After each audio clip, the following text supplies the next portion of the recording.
నువ్వున్న ప్రభుత్వంలో మళ్ళీ యూరియా అంత మాట్లాడుతూ ఉన్నవి, ఇంత పెద్ద మొగోని అంత పెద్ద మొగోని అని చెప్పి పొగాకు అమ్మి లేకపోతే 16,000 రూపాయలు నీ ప్రభుత్వం రాకముందు 16,000 గత సంవత్సరంలో పొగాకు అమ్మితే 2,000 రూపాయల ఏమైపోయినా మళ్ళీ ఎక్కడ పోయినా మళ్ళీ ఇంత ప్రజలకు మేలు చేసే వ్యక్తి అలాంటివి చేయి.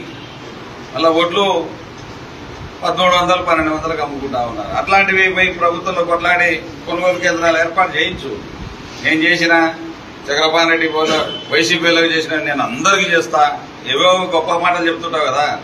చక్రపాణి రెడ్డి మీద తెలియకపోతే మీ ఊళ్ళో మహేష్ రెడ్డిని అడుగు చెప్తాడు, మీ ఊళ్ళో కృష్ణాని అడుగు చెప్తాడు. నేను ఎవరు పంపించినాను అప్పుడు మాట్లాడతాం. మళ్ళా నీ వెనకమ్మడితే తిరిగి నువ్వు చిన్న తమ్ముడాన్ని పిలిచేటోళ్ళ పేర్లు నువ్వు వాళ్ళని అడుగు ముందు. మీ గ్రామంలో నేను ఎవరు పంపించినాను. రైతులమనేది రైతు అంతేగాని మన పార్టీలు కాదు ఇక్కడ ముఖ్యం. యూరియా కొరతంది ఏం నాకుతున్నావా? ఏం నాకుతున్నావా ఎమ్మెల్యే గారు? యూరియా కొరత ఎన్ని రోజుల ఈ రోజు వచ్చిందే. మేము ధర్నా చేస్తామని అనేటప్పుడు ప్రభుత్వాలు కదులుతున్నాయి తప్ప మళ్ళీ ఏం చేస్తూ ఉన్నారు? ఎక్కడెక్కడే రైతులంతా ఒకటి కదా. మన గ్రామాలలో నేను మల్లేసి ఇంటినా రోడ్ల మీదకి రైతులు వాళ్ళు వచ్చినారా, నేను వచ్చి కూర్చుంటున్నా. గ్రామాలలో వాళ్లకు బాధ కలుగుతా ఉంది. ఈరోజు రైతులు యూరియా చల్లుకోలేని పరిస్థితి. మీరు ఏం నిద్రపోతా ఉన్నారు ప్రభుత్వం నుండి? స్టాక్ దండి అని అంట. స్టాక్ దండి రోడ్ల మీద తిమ్మనం పట్టించారా? అరే అరగలేకొచ్చారా తిమ్మనం పట్టించారు రోడ్ల మీదకి? చెప్పడానికి అంటారు కదా. అంతకుముందు మా రైతు భరోసా సచివాలయం దగ్గర ఆ గొడవలు పెట్టి ఆడ పంచే టైం పెట్టుకొని సరే 3-4 సంవత్సరాల్లో రైతు ఎక్కడ ధర్నా చేసినాడో చూపి తప్పే ఉంది దయా బాబు మీ టైంలో చేయలేదా ఇవన్నీ కాదా అని చెప్పి చూపించు. అది కాకుండా లేచిన యూరియా కొరత అంటే మీరందరిపై ఎమ్మెల్యేలతో కూర్చొని సీఎం గారికి చెప్పి మళ్ళీ ఎందుకు పోరాటం చేయడం లేదు? అడగాలి కదా, మీ ధర్మం కదా. ఉల్లిగడ్డలు చూస్తే బొట్టు అడగడంలే. అదేమో అవి పెట్టావు ప్రభుత్వాలకు. మేము ఇచ్చినాము. ఏంది ఇచ్చినాయి? సచ్చినాకనా అంత అమ్ముకునే తర్వాత మీరేం చేస్తారు స్పందించి? అప్పటికే రోడ్లలో పోసి ఆడుకోసాడికి ఉల్లిపోతా ఉంటే మార్కెట్లో ఉల్లిగడ్డలు ఉల్లిపోతా ఉంటే నువ్వు 12 రూపాయలు ఇచ్చేది దిక్కులేదు. దాంట్లో ఏమో స్టేట్మెంట్ ఇచ్చారు 12 కొంటాం 10 కొంటాం అని చెప్పి మళ్ళీ ఆడేందుకుంటున్నాయి. ఈరోజు మార్కెట్ యార్డ్లలో మార్కెట్ కమిటీలో ఎందుకుంటున్నాయి? ఇక్కడ మందు తాగినారు. ఆపండి, అట్లాంటి ఆత్మహత్యలు ఆపండి. అట్లాంటివి చేయకుండా మేము అన్ని చేసేసినాం 5 ఏళ్ల 10 ఏళ్ల అభివృద్ధిలో జరిగిపోయింది అని చెప్పి మహానుభావులు రైతుల కోసం మళ్ళా ఇన్ని వేల కోట్లు మీరందరూ తీసి పెట్టలేకున్నారు. మళ్ళీ దీని కోసం గిట్టుబాటు ధరలు ఎందుకు ఇవ్వలేకపోతా ఉన్నారు? ఈరోజు రైతులు చేసి ఆత్మహత్యలు చేసుకుంటా ఉన్నారంటే ఎందుకు చేసుకుంటా ఉన్నారు? ఒకసారి ఆలోచించాల్సిన అవసరం. అప్పులు చేసుకుని ఏ రేటు ఉందని ఈరోజు మొక్కజొన్న అయితే నాశనం అయిపోయింది. ఈరోజు ఇన్పుట్ సబ్సిడీ ఇచ్చినారా? మాట్లాడదాం రండి. లేకపోతే ఈ 0 వడ్డీకి ఏమన్నా రైతాంగానికి వడ్డీ మీరు ఈరోజు ఏమైనా వడ్డీ లేని రుణాలు ఇచ్చినారా? అదేవిధంగా ఇన్సూరెన్స్ డబ్బులు ఏమైనా ఇచ్చినారా? రైతు భరోసా చెప్పినారు 2 ఏళ్లకు 40,000 ఇవ్వాలా. మీరు ఇచ్చింది 5,000. 2 సంవత్సరాలకు కలిపి మీరు ఇప్పుడు 40,000 మీరు ఇచ్చింది 5,000. దానికి అయిపోయింది. ఏంది అయిపోయేది? జరుగుతూ ఉంటాయి, కాదని చెప్పాం. 10% అటు ఇటు జరుగుతూ ఉంటాయి. మీకు సంవత్సరాల టైం ఇచ్చినాం. ఈ రోజు కూడా మీరు ఇంకా ప్రభుత్వం సెట్ కాకపోతే ఏం చెప్పినారు? అధికారంలోకి వచ్చారు ఆ రోజు. ఈరోజు ప్రజల సమస్యలు పట్టించుకునే పరిస్థితుల్లో కాన్స్టిట్యూన్సీలోనే ఉండవు. మళ్ళా నన్ను అడుగుతాడు, చక్రపాణి రెడ్డి నెలకోసారి వస్తున్నాడా? సంవత్సరానికి 2 సార్లు వచ్చినాడా 3 సార్లు వచ్చినా? మళ్ళీ నీ కళ్ళు నువ్వు తిరుగుతాయి కదా, నీకు కనపడేది నేను. నీకు కళ్ళుంటే కదా నీకు కనపడేది నేను. ఆడ వచ్చేది, ఆడ తిరిగేది, అట్ట తిరిగేది, ఇట్లా తిరిగేది, అలా పోయేది. ఒక ఎమ్మెల్యే నువ్వు ఎన్నిసార్లు తిరుగుతున్నావు పేపర్లలో చూడయా బాబు. నేను వచ్చిపోతుండేది కూడా నీకు తెలియదంటే నువ్వు లేవని అర్థం.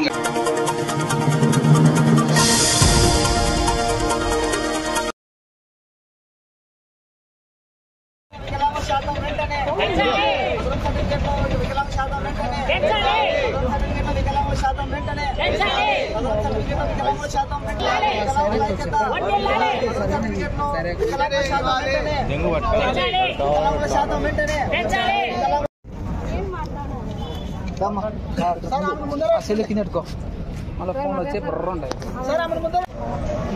వికలాంగుల సమస్యలను దాదాపు 3-4 నెలల నుంచి వికలాంగులను రోడ్డుకి ఈడ్చడం జరిగింది. దాంట్లో భాగంగా వికలాంగులు ఎన్నో ఏళ్ల నుంచి 100%తో 90%తో 85%తో ఉన్న వికలాంగులను అన్యాయముగా రీఎడ్యుకేషన్ పేరుతో మోసం చేస్తున్న ఈ ప్రభుత్వాలను మేము ఖండిస్తున్నాం. ఒకటే విషయం, మా పర్సెంటేజ్లను ఎలాగ ఉండేటివి అలాగా ఇచ్చి మమ్మల్ని ఆదుకోవాల్సిందిగా కోరడం జరుగుతుంది. అంతేకాకుండా ఈ విధంగా ఉన్నటువంటి వికలాంగులను అన్యాయముగా 40%, 50% ఇచ్చి గవర్నమెంట్ ఇచ్చే పథకాలకు దూరం చేస్తున్నారు. కనుక ఈ విషయాన్ని మాకు వెంటనే పోయిన వారం ధర్నా చేసినాము, పింఛన్లు యథావిధిగా ఇచ్చారు. ఇంకా ఆ నుంచి మళ్ళీ ఏం జరుగుతుందో ఒక భయాందోళనతో వికలాంగులు ఉన్నారు. కనుక మాకు వెంటనే పరిష్కారం, రేపు వారానికల్లా మాకు పరిష్కారం ఇవ్వాలి. ఇవి తొలగించినారా, ఉన్నిచ్చినారా, ఆ సర్టిఫికేట్లు అటనే ఉన్నిచ్చినారా, ఆ విషయంపై మాకు స్వస్థత ఇవ్వాలని గవర్నమెంట్ కోరుతున్నాం.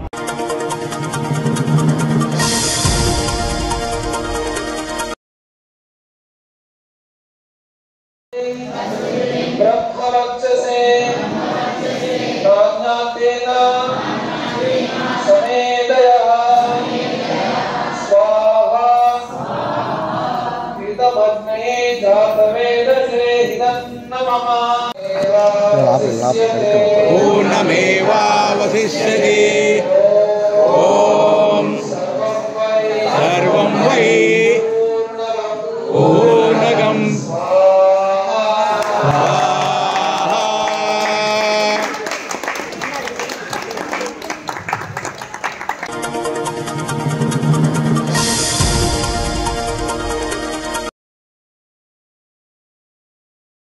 చంద్రగ్రహణం కారణంగా శ్రీ స్వామివారి స్పర్శ దర్శనం, అర్జిత సేవలు, శీఘ్ర అతిశీఘ్ర దర్శనాలు, ఉచిత దర్శనం మరియు ఆలయంలోని అన్ని అర్జిత సేవలు, పరోక్ష సేవలు, శ్రీ స్వామి అమ్మవార్ల కళ్యాణోత్సవం పూర్తిగా నిలుపుదల చేయబడ్డాయి.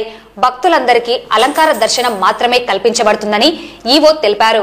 గ్రహణం కారణంగా పరివారయ దేవాలయాలు అయిన సాక్షి గణపతి, హటకేశ్వరం, పాలధార, పంచదార, శిఖరేశ్వరం మొదలైన పరివారయ ఆలయ ద్వారాలను కూడా మూసివేయడం జరుగుతుంది. తిరిగి సెప్టెంబర్ 8వ తేదీన ఉదయం 5 గంటలకు ఆలయ ద్వారాలను తెరిచి ఆలయ శుద్ధి సంప్రోక్షణ జరిపించిన తర్వాత శ్రీ స్వామి అమ్మవార్లకు ప్రాతకాల పూజలు జరిపించబడతాయి. అనంతరం ఉదయం 8:30 నుండి శ్రీ స్వామి అమ్మవార్లకు మహామంగళ హారతులను జరిపించడం జరుగుతుంది. మహామంగళ హారతుల సమయం నుండే అనగా ఉదయం 7:30 నుండి మధ్యాహ్నం 2:15 వరకు భక్తులందరికీ శ్రీ స్వామివారి అలంకార దర్శనం కల్పించబడుతుంది.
गाड़ी गाड़ी ఇక్కడ చూడండి. ఓకే ఫోటోకి వెళ్ళి చూడండి. ఓకే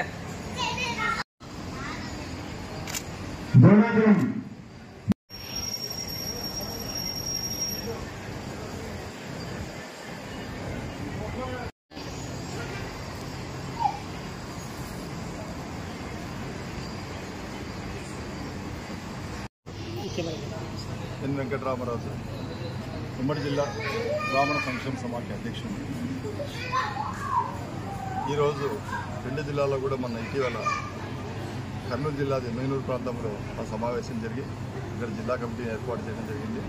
అలాగే నంద్యాలలో కూడా ఒక కమిటీ ఏర్పాటు చేయాలనే ఉద్దేశంతో ఈరోజు ఇక్కడ సమావేశాలు ఏర్పాటు చేసి 7 నియోజకవర్గాల్లో ఉన్నటువంటి బ్రాహ్మణ సోదరులందరికీ ఆహ్వానించి వారి యొక్క సమస్యలను వివిధ విషయాలను తెలుసుకొని ఖచ్చితంగా ఈ సమస్యల పరిష్కార దిశగా మేము ఐకమత్యంగా ఉండి ఎదుర్కోవడానికి పోరాడడానికి సిద్ధంగానూ తెలియజేస్తున్నాం. అంతేకాకుండా ఈ కూటమి ప్రభుత్వం మాకు దాదాపుగా 11 హామీలు ఇచ్చింది. అందులో 4 హామీలు నెరవేరినాయి. కాబట్టి మిగతా అందులో అత్యంత ఇంపార్టెంట్ ఏంటంటే బ్రాహ్మణ్ కార్పొరేషన్ మళ్ళీ ఫండ్స్ ఇచ్చి పునరుద్ధరించి మళ్ళీ యథావిధిగా 2014-19 జరిగినటువంటి అన్ని స్కీములను మళ్ళీ పునఃప్రారంభించాలని, అలాగే ప్రతి క్రెడిట్ సొసైటీని కూడా బలోపేతం చేసి పేద మధ్యతరగతి బ్రాహ్మణులకు లోన్లు విరిగా ఇవ్వాలని, అలాగే ప్రతి నియోజకవర్గానికి ఒక అపరక్రమల భవనం నిర్మించాలని ఉన్నాయి. ఈ అంశాలన్నింటినీ కూడా మేమందరము ఈ 7 నియోజకవర్గాల బ్రాహ్మణ సోదరులతో కలిసి ఖచ్చితంగా సాధించుకుంటాం. ఖచ్చితంగా సాధించడానికి మేమంతా ఐకమత్యంగా పోరాటం చేస్తామని తెలియజేస్తాం. అందరికీ నమస్కారం అండి. నా పేరు నగర్డోన సుధీర్, ఆంధ్రప్రదేశ్ గ్రామ సంక్షేమ సమైక్య రాష్ట్ర కార్యదర్శి. ఈరోజు నంద్యాల జిల్లా బ్రాహ్మణ సంక్షేమ సమైక్య ఆధ్వర్యంలో నంద్యాల జిల్లాలోని 7 నియోజకవర్గాలలో ఉన్నటువంటి బ్రాహ్మణులందరితో కలుపుకుంటూ బ్రాహ్మణ ఆత్మీయ సమ్మేళనము మరియు కార్యవర్గ సమావేశాన్ని ఏర్పాటు చేశాము. ఇందులో అన్ని జిల్లాల్లో అన్ని నియోజకవర్గాల్లో నుంచి ఉన్నటువంటి బ్రాహ్మణులందరినీ కూడా కమిటీలో సభ్యులుగా తీసుకుంటూ ఈ కమిటీని బలోపేతం చేసుకుంటూ మన బ్రాహ్మణులకు ఏవైతే సమస్యలు ఉన్నాయో ఇవన్నీ కూడా ప్రభుత్వం దృష్టికి తీసుకెళ్లి అవన్నీ కూడా పరిష్కార దిశగా మనం తీసుకువెళ్లాలన్న ఒక సదుద్దేశంతో ఈ యొక్క కార్యక్రమాన్ని ఏర్పాటు చేసుకున్నాం. ముఖ్యంగా అర్చక పురోహితులకు చాలా రోజుల నుంచి అడుగుతున్నారు. మున్సిపాలిటీ పరిధిలో ఉన్నటువంటి దేవాలయాల్లో పనిచేస్తున్నటువంటి అర్చకులకు 10,000 రూపాయల పారితోషిక వేతనం పడటం లేదు. అదొకటి మెయిన్ సమస్య. మరియు ముఖ్యంగా మేము మన 7 నియోజకవర్గాలు తిరగడంలో చాలామంది చెప్పింది ఏంటంటే పురోహితులకు పిల్లని ఇవ్వడానికి చాలామంది వెనుక వేస్తున్నారు. ఎందుకంటే పురోహితులు అంటే ఒక చిన్న చూపుగా ఉంది చాలామందికి. కాబట్టి తల్లిదండ్రుల యొక్క అందరికీ కోరుకునేది ఏంటంటే పురోహితులను కూడా కాస్త అబ్జర్వ్ చేసుకొని వారు ఆదాయంలో కూడా ఏం తక్కువ లేరు. ఇప్పుడు సాఫ్ట్వేర్ ఉద్యోగుల కంటే ఎక్కువ సంపాదిస్తున్నారు. కాబట్టి మన సంప్రదాయాలను అన్నిటిని కూడా మనం కాపాడుకోవాలంటే తల్లిదండ్రులు కూడా దీని గురించి ఆలోచన చేయాలి. అదేవిధంగా ఈరోజు మా కార్పొరేషన్ చైర్మన్ గారు రావాల్సింది, కొన్ని అనివార్య కార్యాల వల్ల ఆయన రాలేకపోయారు. ఏమైనా సమస్యలు ఉంటే అన్ని నా దృష్టికి తీసుకురండి.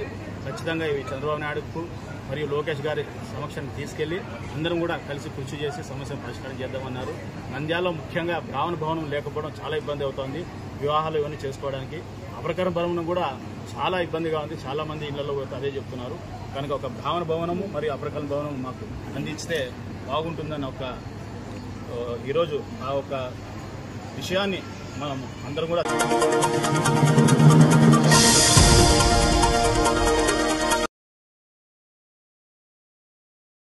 కోయలకుంట్ల సమీపంలో ఆటో లారీ ఢీ, ఒకరు స్పాటెడ్. నంద్యాల జిల్లా కోయలకుంట్ల సమీపంలోని నైనాలప్ప ఆలయం వద్ద ఆదివారం ఆటోను లారీ ఢీకొన్న ఘటనలో ఒకరు అక్కడికక్కడే మృతి చెందగా మరొకరి పరిస్థితి విషమంగా ఉంది. అక్కంపల్లి నుండి నొస్సం వైపు వెళ్తున్న ఆటోను నొస్సం నుండి కోయలకుంట్ల వైపు వస్తున్న లారీ ఢీకొనడంతో ఈ ప్రమాదం చోటు చేసుకుంది. ఆటో నుజ్జు అవడంతో అందులో ఎంతమంది ప్రయాణిస్తున్నారనేది ఇంకా తెలియాల్సి ఉంది. ప్రమాదం జరిగిన వెంటనే లారీ డ్రైవర్ అక్కడి నుండి పరారయ్యాడు.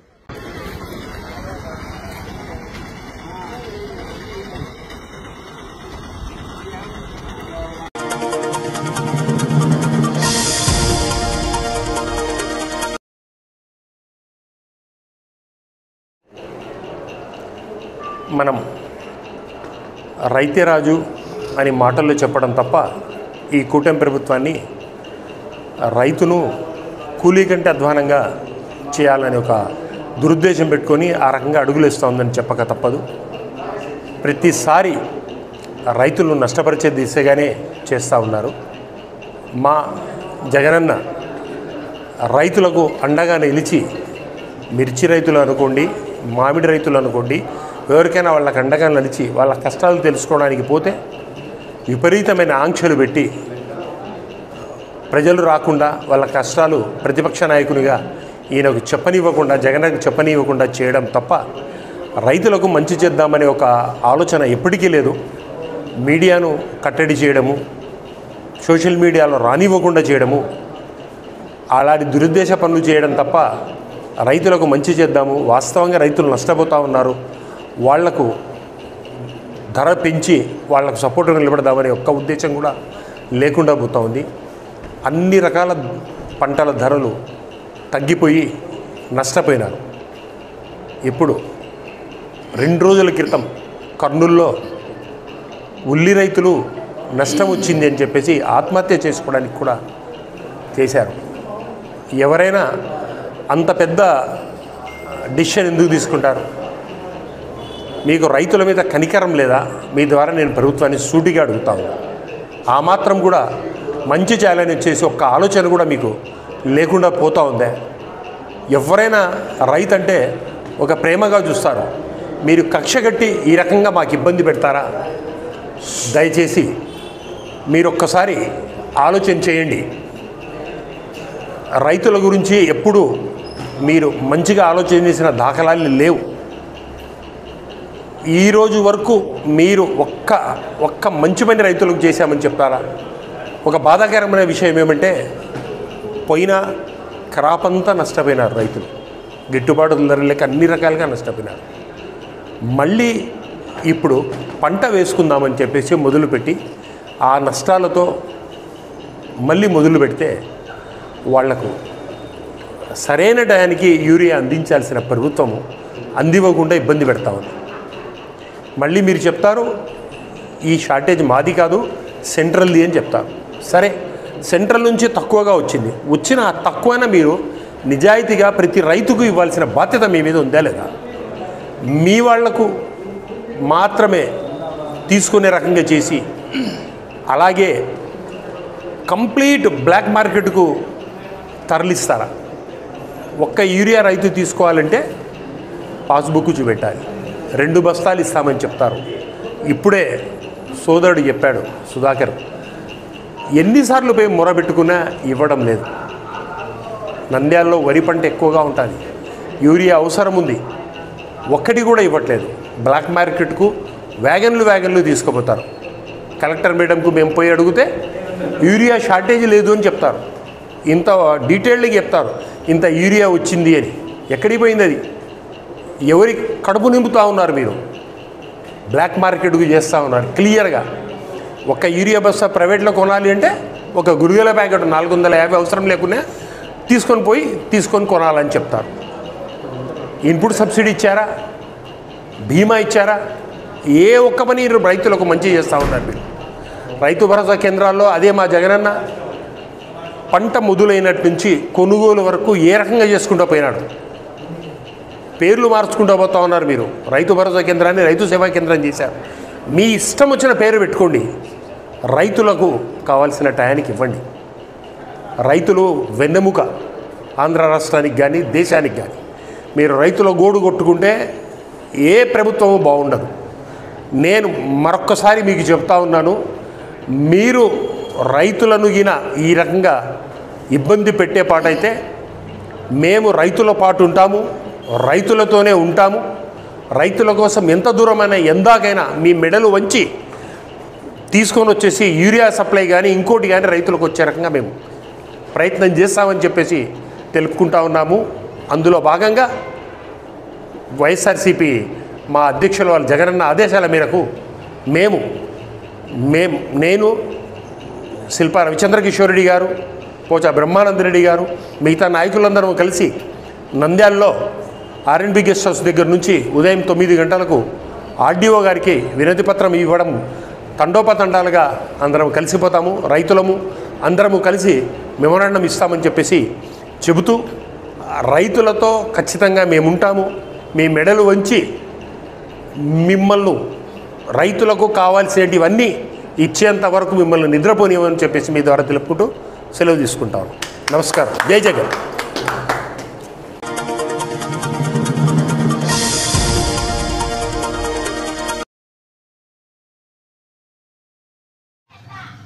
చెప్పమ్మా, ఏం పేరు నీ పేరు? ఏం పేరు? చెప్పమ్మా. 2 నెలలయ్యా మాకు డబ్బులు పడక మేము పని చేసినాము. ఏం పని చేసినారు? కరువు పని. ఉపాధి పనే? ఉపాధి పని అనంలే, కరువు పని. ఉపాధి పని అనాలా?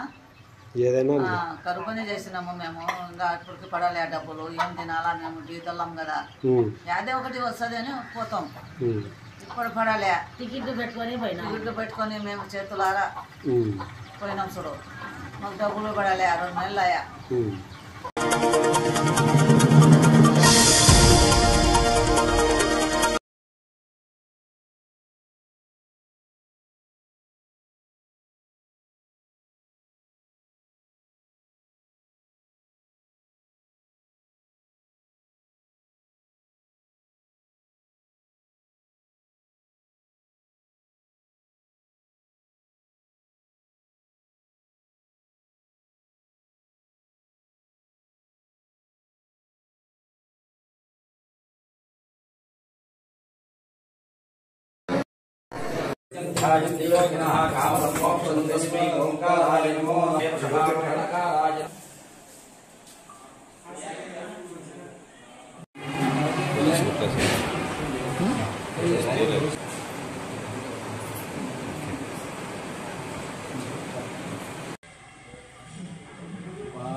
Thank you.